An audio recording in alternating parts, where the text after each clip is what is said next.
Hi, I'm Arvind Singhal. I was here in Slovakia this past week, and one of the approaches that we were working with, along with colleagues at various institutions in Slovakia, Communist University, the Slovak Academy of Sciences, and others, is to look at the issue of Romas and to look at especially the concept of what we often call positive deviance.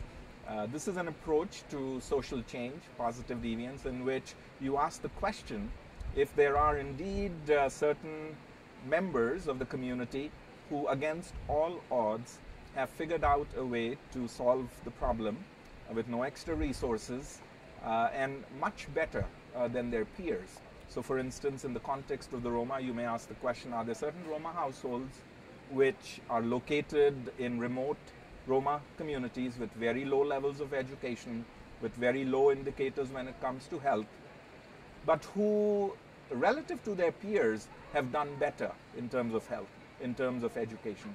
And if so, what are those behaviors that they engage in that result in that positive outcome? So this approach turns things on its head by asking what's working in a Roma community as opposed to what's not working, as opposed to taking a problem-solving approach by identifying problems and deficits.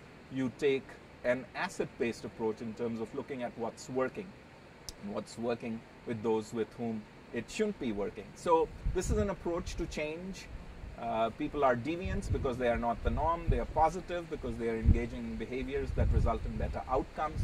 And I think from the perspective of this very complex, intractable problem, the inclusion of the Roma, it is an approach which could not just ask different questions, but perhaps provide us with some different, insightful answers.